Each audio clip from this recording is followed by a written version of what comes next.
By now, you've probably seen that mind-blowing video, the one where a drone actually keeps up with Max Verstappen's RB20 for a full lap around Silverstone. No fancy editing. No visual effects. Just raw, high-speed tracking in real time. Unreal, right? But here's what most people miss. This wasn't just some off-the-shelf drone casually following an F1 car. No, this was a custom-built flying machine engineered specifically to match the blistering speed, acceleration, and cornering forces of a Formula 1 car, something that pushes over 300 km per hour in corners like it's glued to the track. So how did they pull it off? This wasn't luck.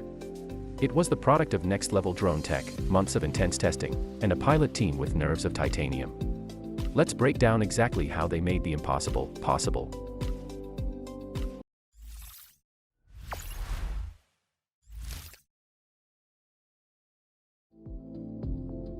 So, here's where it all began. In January 2023, Red Bull reached out to Dutch drone gods and basically said, "Can you build a drone fast enough to follow an F1 car for a whole lap?" Now, if you know anything about F1 cars, you know they're not just fast in straight lines. They corner like they're on rails and change speeds so violently, it's hard to even watch them sometimes, let alone follow them with a drone. At that time, nothing existed that could do this. Even the best FPV drones topped out around 160 to 180 km per hour and couldn't carry a high-quality camera without sacrificing performance. So, the team had to start from scratch. The very first hurdle, speed. An F1 car can accelerate from 0 to 200 km in under 5 seconds and hit 300 plus on the straights. So, the drone had to match or exceed that acceleration while carrying a cinema-quality camera. The solution? Build a completely custom drone called the Red Bull Drone 1 and design it like a race machine. They ditched anything unnecessary and optimized every single gram. The final drone could go from 0 to 300 km per hour in about 2 seconds. That's faster than the RB20 itself. It used a quadcopter setup with custom-built motors developed with help from a university tech team. Each motor pushing out up to 20 kilograms of thrust combined. That's absurd. Most racing drones don't even get close to half of that. Next challenge, keep it light without making it flimsy. You can't just use plastic or aluminum when you're flying at 350 km per hour and pulling 6 gs in the turns. The drone frame had to survive vibration, stress, and sharp maneuvers without flexing or snapping mid-flight. So, they built the frame using a combo of carbon fiber, glass fiber, and 3D printed polymers. These materials gave them a strong but ultralight structure. The total weight of the drone, just under 1 kilogram, and that includes a full cinema camera system, batteries, antennas, and the frame. That's crazy light for something that fast. Power was a real challenge. At full speed, this drone burns through battery fast. A regular FPV battery wasn't going to cut it. Those usually last 3 to 5 minutes if you're lucky. So, the team built a custom battery setup that could deliver short bursts of high power while still being light enough to fly smoothly. It's not meant for long flights, just enough juice to get through a full F1 lap, which is around 2 minutes, give or take. Then there's the signal issue. Most drones start losing connection after a few hundred meters, especially if there's interference.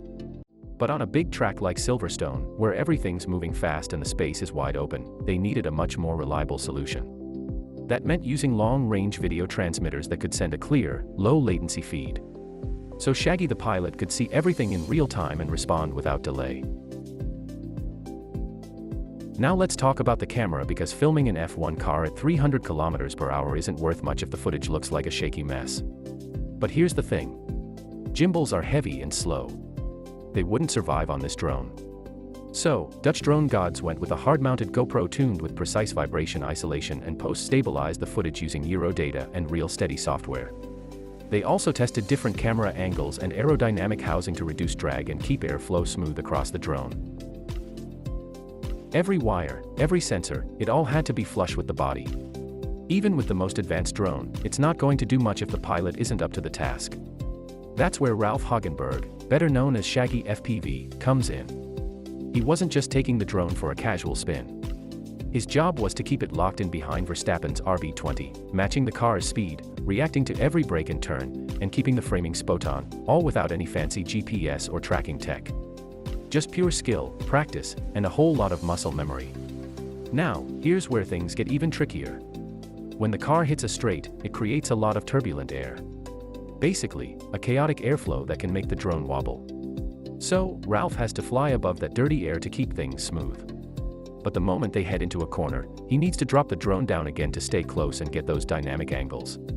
That kind of up and down flying at high speed, it's no joke. Definitely takes some serious coordination, crashes, failures, and iteration. Of course, this didn't work on the first try. They went through dozens of prototypes.